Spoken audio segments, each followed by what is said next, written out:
happy to welcome you to Digital Housing 2020. We have an exciting lineup. I am very much looking forward to the different conversations. And I am particularly looking forward to the start on a conversation with my good friend, colleague, long-time collaborator, now entrepreneur, marketer extraordinaire, doing all sorts of things. Wow. Blogger. Ewan Campbell. Ewan, welcome to Digital Housing. Thank you for having me. You're no stranger to Digital Housing. Yeah. I think you have posted already as well. Yeah. Something that is near and dear to the creative heart of mine, Oh, wonderful. Yeah. Wonderful. Talk to me about this entrepreneurial journey. All right. So when I started out in terms of looking at creating things, and I've always just had a passion for doing things in terms of creating and seeing people experience something new. I get a thrill from that.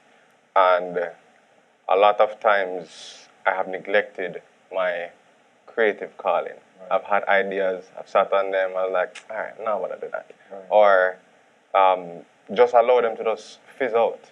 No, I have decided that that is no more. This is now something that I actually have to pursue. I have to be true to myself. I used to feel that I wanted to be something what persons had a already established view of me, Right. Oh, it's a cool guy, or the jokester, or the guy that can dress, or the guy that keeps events. Right. But I was probably neglecting my creative calling. Your calling, your purpose. My purpose to say I have an opportunity to do something with the talents that I have. Wonderful. And through shared resources, and for me, learning is through sharing. Yeah. That's my most effective way of learning. So I thought to myself, why not start to share some of the things that I learn and share with some of the people that I want to learn from. Right. So getting to that stage now is where I am. Right, wonderful. And that's kind of encapsulate the essence of the conversation that we're going to be having. Yeah. We're going to be talking a little bit about some of the things that Ewan has started. Mm-hmm. Ewan is the CEO of the Experience Company. Mm-hmm. He has an amazing podcast currently, which I've been a guest on. The first one. Yeah, the first guest. And I really enjoyed that conversation, and that is kind of an extension on this conversation. So we're going to be hitting on a couple of topics, largely around the Experience Company, largely around Blank Canvas, the podcast, and looking at how you have decided to scale and build all of that. What are you trying to build with Blank Canvas? So I hate buzzwords, right? And there's a new buzzword that's floating around that describes everything that we want to do, tribe. So I'm trying to stay away from using the word tribe. But essentially, I am trying to build an ecosystem that thrives on tension and enrollment. What does that mean? We all know what an ecosystem is, community, right? But my community, I am trying to ensure that the community is built with persons who are linchpins, persons who initiate change, persons who drive curiosity. So do we want persons who are around us who actually come in and say, all right, hey, look, I understand what you have explained, or based on what I see that you are doing or teaching or showing or demonstrating, this is what I have made.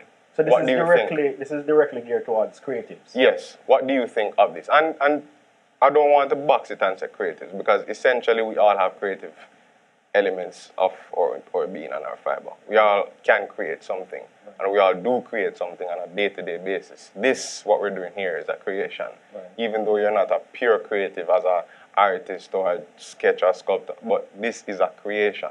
Right. And it took thought and process and creativity to build this out. Right. So having a team of linchpins as opposed to building out a team where somebody shows up and says, all right, so what do you want me to do? What happens is that that person now will always have to be told what to do, because that was a start. So I want to make sure that we're understanding the root of the problem that you're solving. Sure. So you are saying in your mind there is a gap that exists with persons who are creative generally. Yes. Regardless of the nature of that creation. That creation. So and blank canvas gives what? A space? Gives a space and a driving factor to show that there is creative potential in all of us. Right. Even if you're an accountant, right. even if you're a bookkeeper, right. There's creativity in all of us. Now, the other elements, the driving elements for me, when you look at tension and enrollment, persons may put a negative connotation to tension, anxiety, stress, discomfort, but there's positive and negative in everything.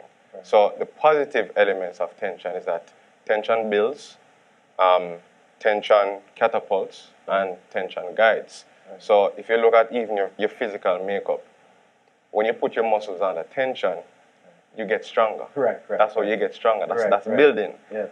If you have a slingshot and you have to draw that slingshot, whatever you put in that slingshot, the kinetic energy catapults it. Right? And the force of the slingshot is at its strongest when it's stretched. Right? If you're using a sailboat or a parachute, when the wind hits, the sail needs to have tension in order for it to be guided. Because if it just flap like a curtain. Are you seeing creativity as that tension? Yes. Okay. So I want to stay with that point. What is the opportunity from a business standpoint because we all know that Jamaicans are creative. Yeah. Everybody knows, Jamaica is we're talented, but right. But what is it with that creative tension that we have? How do you harness that, and how are you trying to harness that with the Experience Company through Blank Canvas to turn that into actual business operation? So looking at the business model, for example, what I want to do is to be able to ensure that persons understand that the traditional industrial way of doing business has to change. And that change starts with understanding your purpose for that change. So even if it is that you're not identifying yourself as a true creative, but you're an entrepreneur, you're making something, you're building a brand, there has to be generosity and care and consideration that doing business now means that you choose the people that you serve, and in choosing to serve them, you understand that you have to give a little bit more. Right. It's not just a transaction where you're just doing a product for an exchange for cash. Right. There has to be an element of building culture and paying attention to the culture. So the commodity of service through your creativity, of building a brand, of building a product, to have influence for persons. That influence now needs to translate to how is it going to make these persons' lives better. It has to translate to that. It sounds like there's one of my favorite books is a book by John Mackey called Conscious Capitalism. Yes. And it sounds like that is precisely what you're looking to do. In one of the things that is important for business is, some people call it customer acquisition. In the age of digital, people call it fans. People call it their community of influence. You just use the word tribe. For your podcast specifically, and by the way, congratulations on your subscriber. Yeah, appreciate it. We're going to 100 subscribers, organic, and in the customer acquisition, that is evangelism, right? And how I've built this customer acquisition, this tribe, is through evangelism. Somebody watched it. Somebody had a moment of, wow, this spoke to me, right? And then they started to tell others. Right. So it's the process of telling the others, right? That has enabled the tribe to be built, if you will. Let's stay with that. So I'm watching Digital Housing now. I'm listening to this interview. I am in Mandeville. I want to start a blog that explores. You're exploring the creative sector, but anything. Somebody's exploring something else. Mm-hmm. How did you go about starting? What happened? Because I've listened to the content. It's amazing content. Appreciate it. How do you prepare? How do you get it all together so that you have that quality at the end of the day? All right. So the first thing is to ask yourself this question here: why not? Right? We talk ourselves out of doing things more than we actually talk ourselves into doing things. And if we give ourselves a list of all of the reasons why we say we can't do this, 90% of them don't make no sense. Right. As a matter of fact, I'll bump it to 99. Right. 99% of the things on that list that you said, oh, I shouldn't do this. It makes no sense, and there's absolutely no reason. So looking at formalizing, I didn't actually know what I was doing, honestly. Yeah. I just had an idea, and I said, I want to do a podcast. Yeah. How? I started to research. Right. What is the best elements to do a podcast? And I book up on some whole heap of equipment listing. I said, but I don't know about them something. Right. And I don't have the first mic. I don't even have the little cushion for go up on the mic. I don't have nothing. I don't have a camera. Well, I have a phone. Right. But I don't have the equipment. Right. How do I actually get this done? Right. Check your resources. Who in my network or affiliated with my network do I think can possibly assist with this? So first rule, don't do it alone. Don't do it alone. Right? Right. Find a team. Right. Because you'll never achieve it if you're just trying to haul everything by yourself. Yeah. Find a team. Even if you have multifaceted skills, you still need a team. Yeah. So I found a technical person who can actually do the recording, do the audio, do the engineering, and do all of that. Then I decided that, okay, I need someone who is going to be creative with the visuals. Who is that person?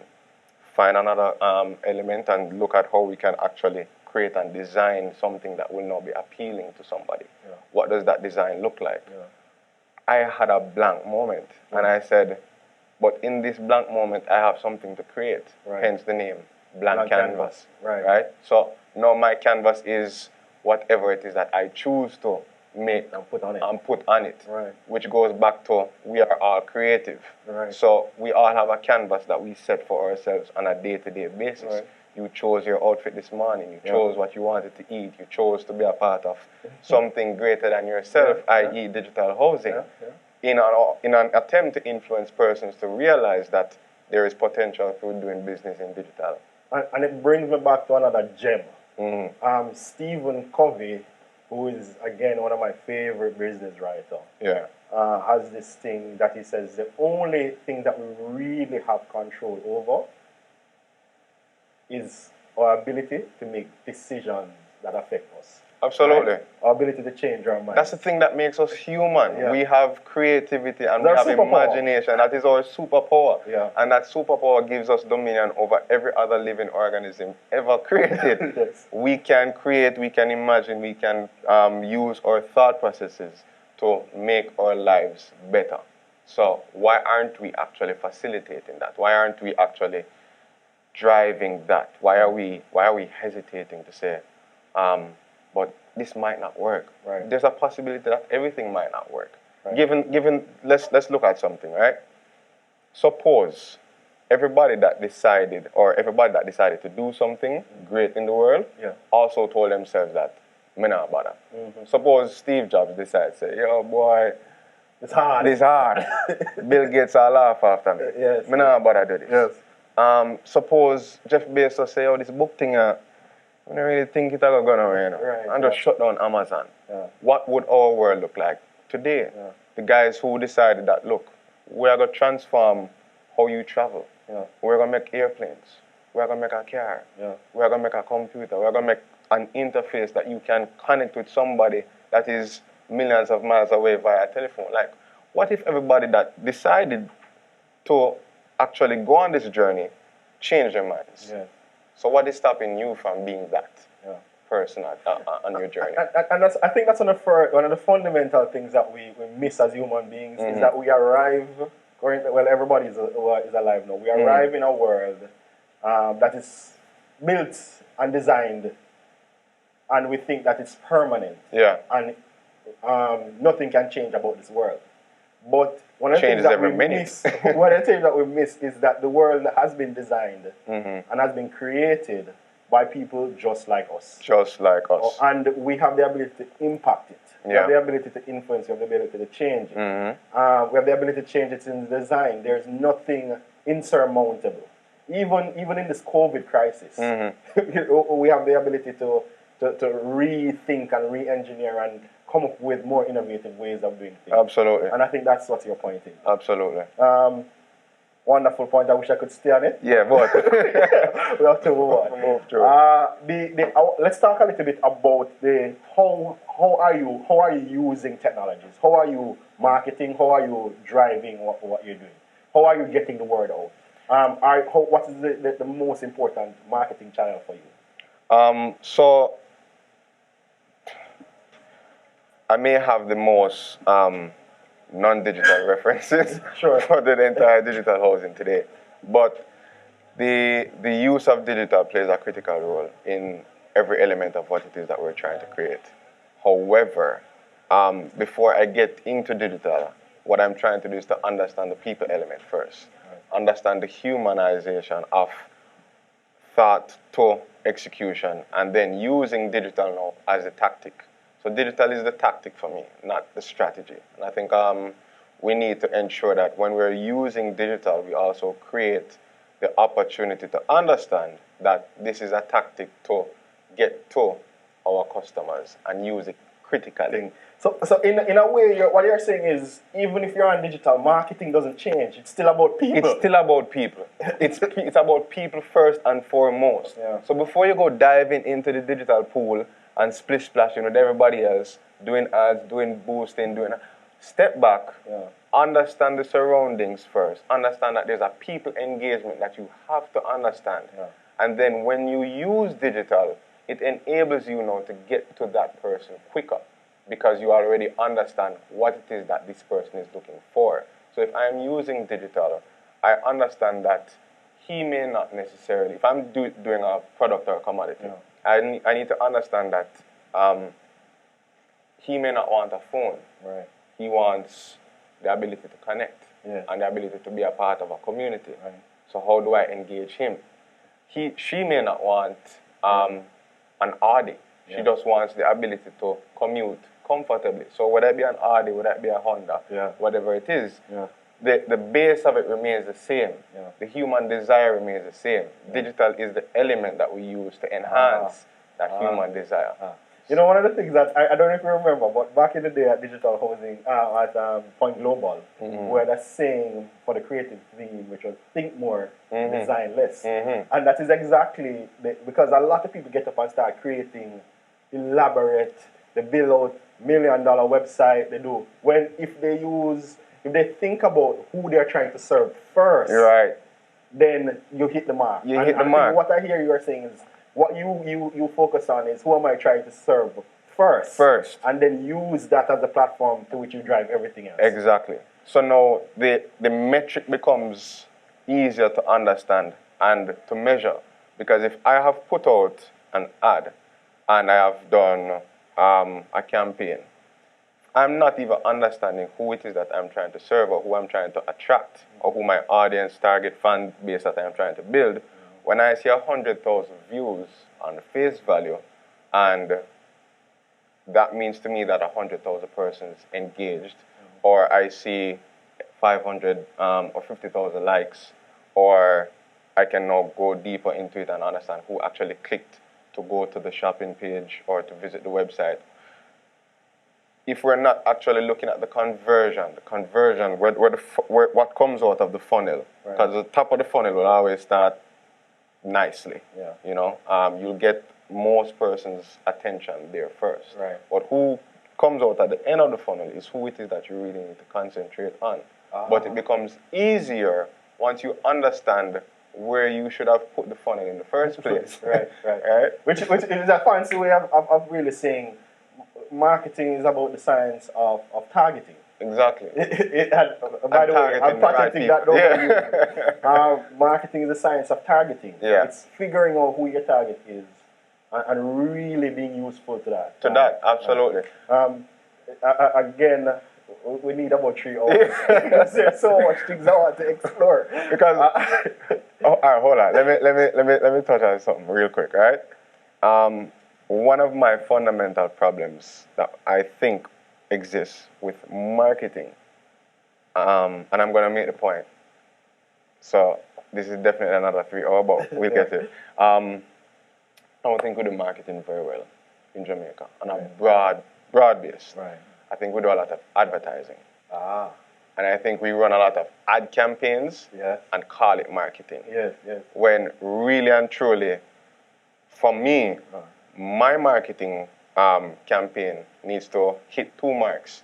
It needs to move the experiential needle and it needs to move the empathetic needle. Yeah. So translate that into what your digital customer understands from what it is that you're doing. If that's not the formula that it works out to, then you even start over. But one of the things that points to as well is that we are wasting a lot of money because we are all over the place. We're not targeted. Exactly. We're wasting a lot of money because we are trying to advertise a lot instead of really understanding what the customer needs is. Right. Really understanding how we reach the customer. And maybe the ad is not the thing that the customer really needs to see. They don't need that. Right. Ads lead to more ads. Yes. And a lot of us are tired of seeing ads. Right. We want action. But if you're giving me an ad and it speaks to me, then it makes me move to an action. Right. So if you're advertising to a bike club, yes, but these guys don't cycle, yes, then why are you selling me a bicycle? Like, that's not what I came here for. Right. And which is why I am surprised that more people don't use digital. Yeah. Because digital, one thing it does well is saying, I really want to target the person that is X demographic, X space, X. And beyond the demographic, the psychographic as well. Yeah. Right. We'll have to come back to this. So, this is a little bit of cheeky. So, you consider yourself an entrepreneur or an influencer? I'd say an innovator. I'll put it in the middle. An innovator. A little bit of everything. Yeah. Somebody once told me that I'm not a marketer. I was like, what do you mean? But it may be actually true. Yeah. Because how I look on marketing doesn't fit the traditional marketing equation. But yeah. Let's jump to the experience company. I know it's something that we have spoken a lot about. It's something that I remember you pitching it to me, and I love it. Yeah. I loved it. And so what is the experience company? So the experience company is a creative hub that provides experiential marketing solutions. And that is it in a nutshell. But explain, what is experiential marketing? So experiential marketing is, in my view, whatever actionable that moves your customer towards increasing their affinity to your brand almost effortlessly. So it's less about getting in their ears and more about affecting their behavior. And affecting their behavior, affecting their lives, and definitely affecting the culture and or subculture that they see themselves a part of. So if I can give you a quick example, and I'll use this as probably a case study, right? Going back to the case that we do a lot of ads in Jamaica. For the persons watching who are probably a little over 30, you may remember the Lucky Cows ad? Yes. Anchor or Lucky Cows. Everybody are dancing in front of the TV, right? If you're under 25, it's okay. Mothers. Yeah. Patty cheese, and that them call it. Yeah. When you used to hear Sherwin Williams ad, you know it's a news time. Yeah. And the ad that I want to use as case point is Lasco mackerel, Miss Lickle. Miss Lickle, where you cook? Lasco mackerel and rice. Yeah.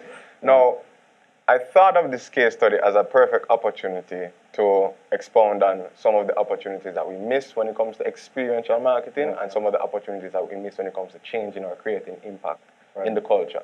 Now, here's Lasco, champion poor people brand, and here's Mackerel, champion poor people food. Right? Now, everybody understands that there's a socioeconomic tier that Lasco creates value for.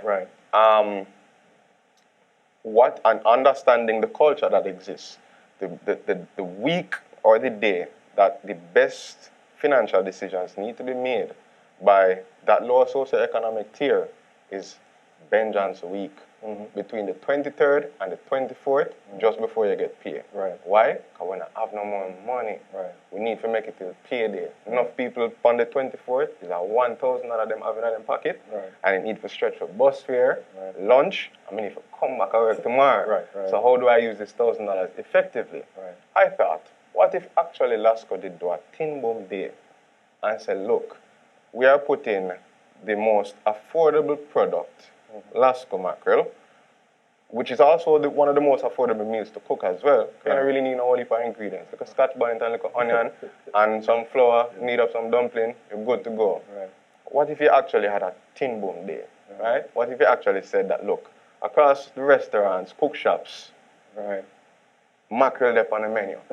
And when I say mackerel up on the menu for... You're just giving us some free. Yeah, take it. Say mackerel up on the menu for $3 bills.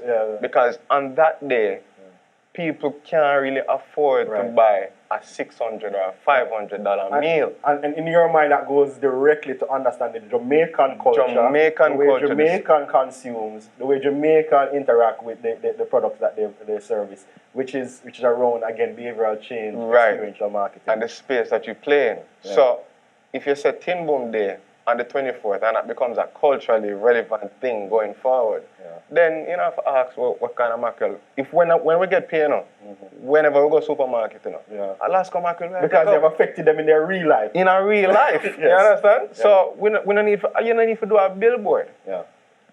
Ewan, I wish we could have continued this conversation. There's so running many out of things time that we never get to hit. You have the floor. Where can people find your blog? As a matter of fact, in concluding, how did you choose where you wanted your blog to appear, and where can people find your blog before we close out? So the choice is all an experiment, right? And I'm open to experimenting. I think that's something that we also need to be brave enough to do. Step up and experiment. Try it, see if it works. If it don't work, that's okay. Try something else. So, given that the blog started in COVID season, there was a drawback, whereas I couldn't actually visit people to do a visual recording. And people just never got barber. People not do hairdresser thing. I still have a video. So there's an aesthetic that we need to also consider, right? So we said, okay, how about if we do audio only? And in doing audio only, I said, okay, I'll use this as an experiment to see if I can actually get people to sit and listen to what I'm saying and what this conversation is about for 30 minutes or less. Explain the artwork behind each blog. Therefore, an illustration was necessary to counteract the lack of imagery or visuals. So what the illustration now represents is a visual representation of what this idea is supposed to be. What does the conversation embody in one image? So I reached out to an illustrator to say, look, listen, join the team and let's work on this project on creating something different. Where can people find you? Ewan_I am. That's my personal IG page. Ewan Campbell on LinkedIn. The Blank Canvas JA Gmail address. That's where you can send direct queries. And Blank Canvas JA on Instagram and on YouTube as well. Blank Canvas JA is the channel for the podcast. Thank you so much, Ewan. There's so much things we never get a chance to go to the Part 2, 3, 4, 5 has to come. Amazing conversation. Again, focusing on your audience, driving innovation, asking yourself why not, realizing that you can change the world if you actually go out and do what you need to do.